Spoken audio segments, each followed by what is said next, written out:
에게해 최남단에 있는 크레타 섬은 기원전 3000년경 전설적인 지배자 미노스 왕에 의해 문명을 꽃피웠던 서구 문명의 발상지라 할 수 있습니다.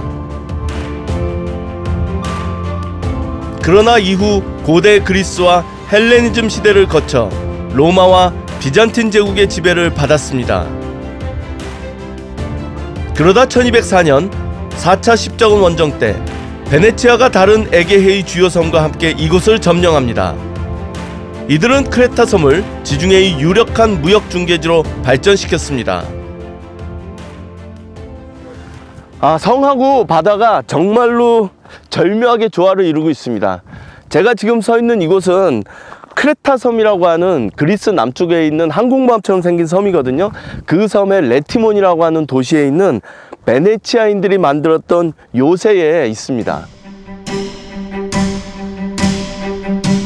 섬을 차지한 베네치아인들은 이라클리온과 하니아 두 도시 사이에 있던 레팀노를 상업 거점으로 활용했고, 번성하던 도시엔 성체를 쌓아 이를 침범하려는 외부의 세력과 맞서 싸웠습니다.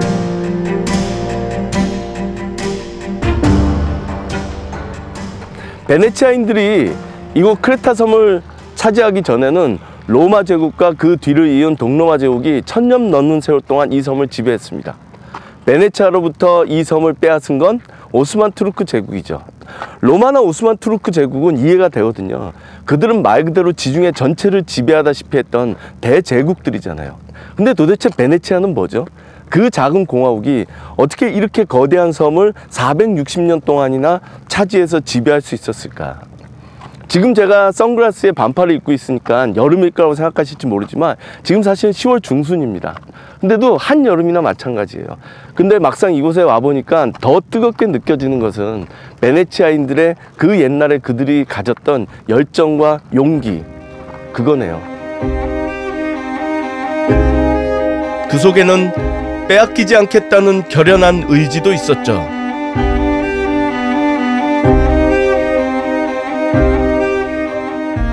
베네치아가 지중해를 제패하던 13세기부터 16세기까지 크레타 섬 곳곳에는 식민도시를 개척하고 효과적인 방어를 위해 견고한 성곽이 구축됐습니다.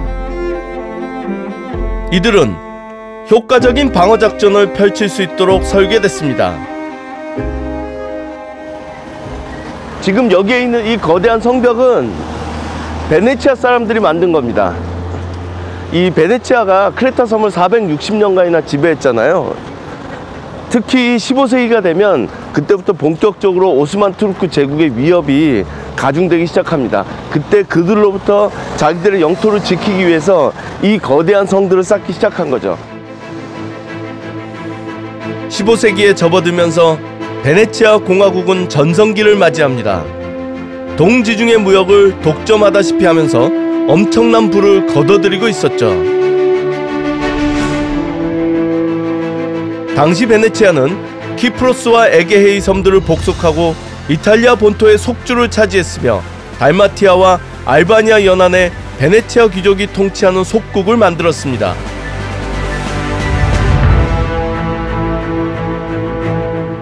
그러다 1453년 비잔틴 제국이 멸망하자 베네치아는 르네상스의 주역으로 떠오르는 한편 비잔틴 제국을 멸망시킨 오스만 제국과 대치하는 상태에 놓이게 됩니다.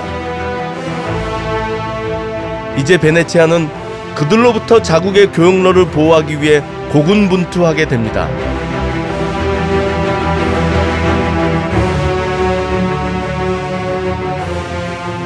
이후 오스만 제국과 경쟁하며 끊임없는 전쟁을 벌이지만 베네치아에게 오스만 제국은 벅찬 상대였습니다. 역사 속에서 결국은 제국을 이루는 사람들, 그리고 성공하는 역사를 쓰는 사람들은 그만큼의 절박함이 있었던 것 같아요.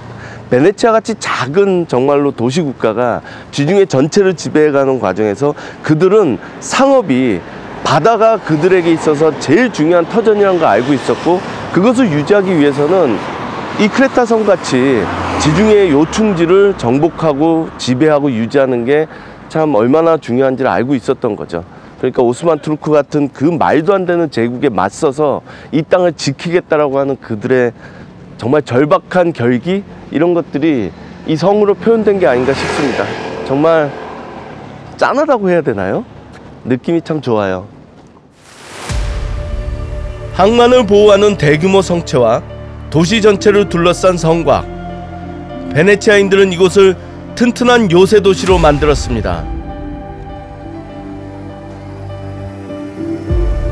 당시 칸디아라 불렸던 이라클리온의 중심지 베니제루 광장 또는 사자의 광장이라 불리는 이곳엔 베네치아의 상징물이 있습니다. 바로 모로신이라는 크레타 총독이 만든 작품입니다. 이 라이온의 분수는 사실은 누가 만들었는지를 몰라도 역사를 조금만 아는 사람이 보면 아, 이건 베네치아 사람들이 만들었구나 하는 걸 딱 느낄 수 있거든요. 왜냐하면 지금 위에 4마리의 사자가 받치고 있잖아요. 사자는 마르코 성인을 상징하고 마르코 성인은 베네치아의 수호 성인이죠.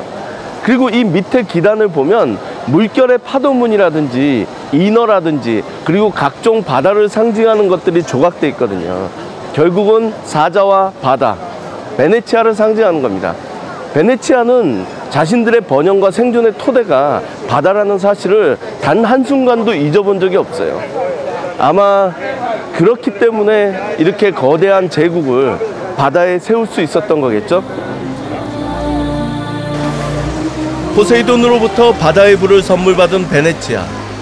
8세기에 이탈리아의 작은 도시국가로 시작해 지중해의 해양 강국으로 성장합니다. 하지만 이들도 결국에는 쇠락의 길을 걷게 되죠.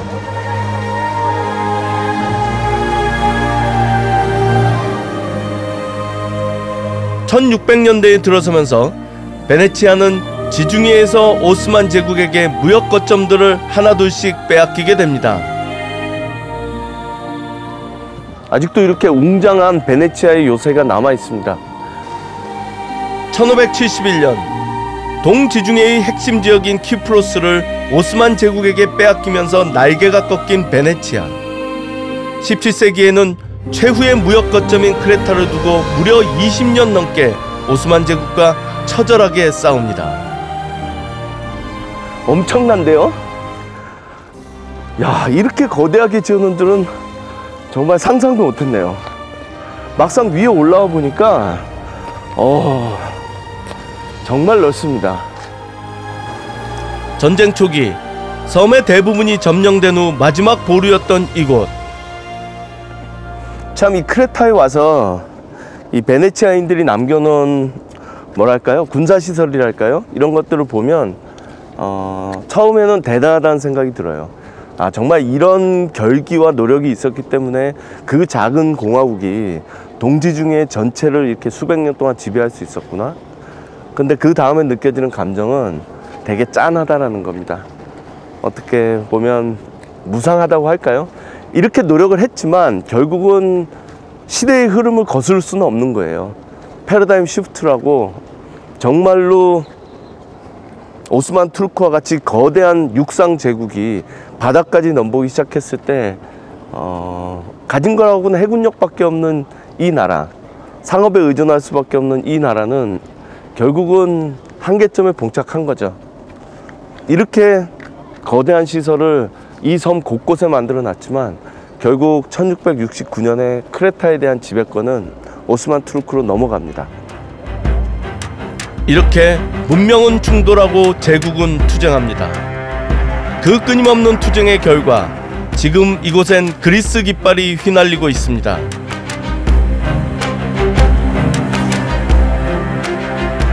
칸디아와 이라클리온의 성곽을 포위하고 수많은 병사와 무기로 맹공했던 오스만 제국에 대항해 엄청난 돈을 들여가며 버텨왔던 베네치아.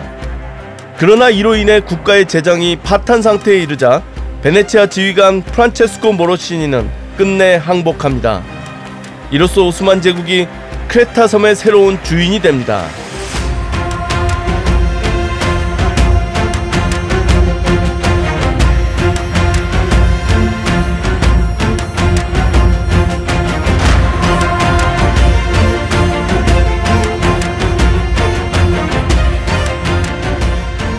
이후 항구가 잠긴 이라클리온을 대신해 하니아가 중요한 무역항으로 떠오릅니다. 한때 베네치아 항구였던 이곳에 기독교인을 대신해 무슬림이 이주해왔고 교회를 모스크로 개조했습니다.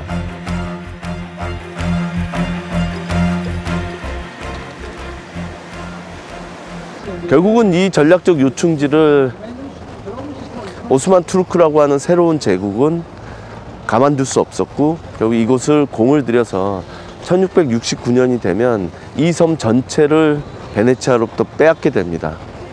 그렇게 이 동지중해의 주인이 바뀌는 거죠.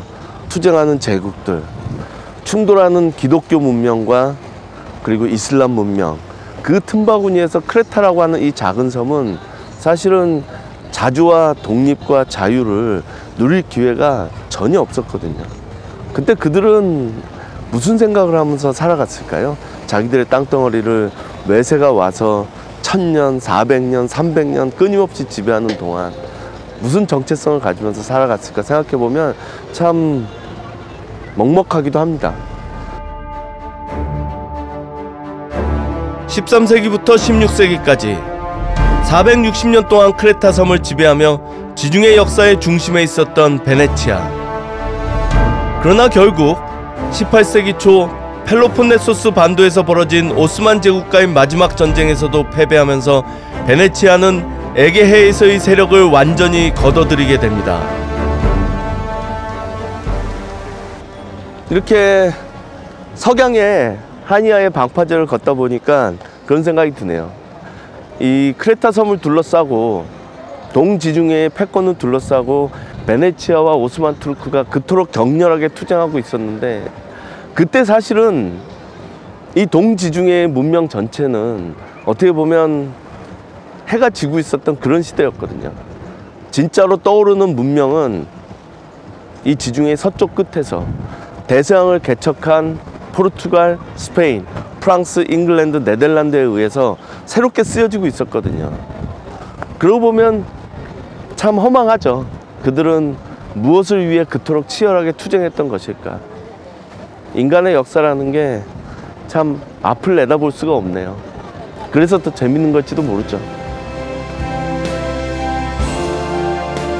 에게 문명에서 이슬람 제국과 베네치아 공화국까지 에게해를 차지하기 위해 수많은 문명과 제국들이 끊임없이 충돌하고 치열하게 싸웠으며 흥망을 이어나간 곳. 지금 이곳 바다의 해는 저물었지만 아직도 그 투쟁의 역사는 계속되고 있습니다.